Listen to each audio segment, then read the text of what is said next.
For those of you who might not be aware, the next president in line of Rotary International is Jennifer Jones, who sent us a video just for our PETS training.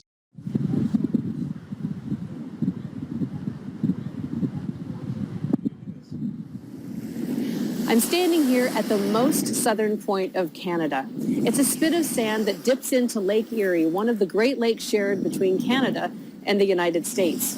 It's a national park named by the French explorers, Point Pelée, meaning bald point because of this treeless V that dips towards the south. It's here that the metamorphosis of the monarch butterfly unfolds every year. It's when a small caterpillar goes into a protective cocoon and later breaks out to reveal itself as the regal monarch. And here we are today, each of us in our own cocoons, waiting for the day when once again we can spread our wings and fly. My dear Presidents-elect, we have spent much of this last year coping with what the world has placed before us. And what we have learned is new ways to take flight and service across the globe as the pandemic has continued. I am overjoyed that President-elect Shaker has turned the spotlight onto Rotary service at a time when the world needs us most. One of my favorite quotes comes from Albert Einstein, who said, "Strive not to be of success, but rather to be of value." There is so much value we can give to the world today. Preventing disease is one of our areas of focus, and ending polio has created a global infrastructure that can help bring this pandemic to an end. But just as important, Rotary's values and our ethos of service above self provide some of the greatest value of all. Together, we can help rebuild from these difficult times, and together, we illuminate hope. One of my experiences in Rotary helps to illustrate how that is possible. A few years ago, my husband Nick and I attended a district conference in Jordan. It was held just outside of Amman, and the opening ceremonies were in a beautiful amphitheater overlooking the Dead Sea.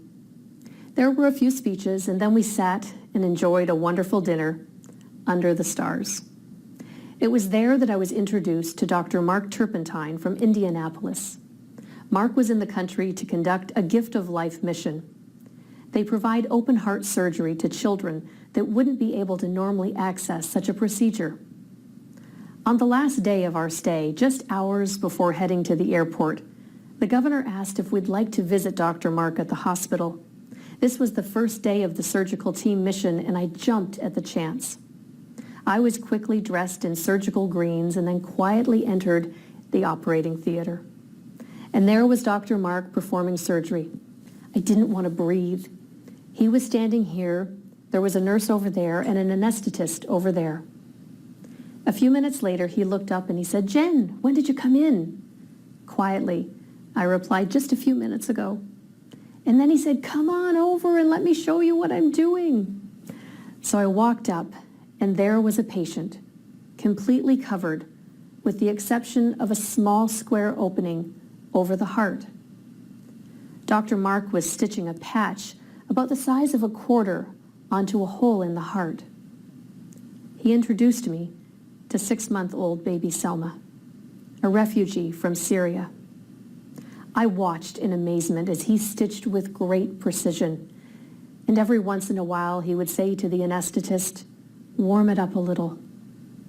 Finally, he finished stitching, and he jiggled the heart a bit to make sure there were no leaks. And then he looked over again and said, "Okay, warm it up." And at that moment, little Selma's heart started to beat. I hadn't noticed that her heart wasn't beating.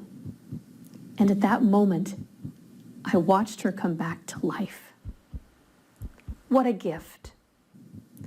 And then I went out into the hallway and I met her parents, and I was able to tell them that I just saw Selma's heart beating, and that she is going to run, and she is going to play, and she is going to be great. That's how I see the world coming out of this pandemic.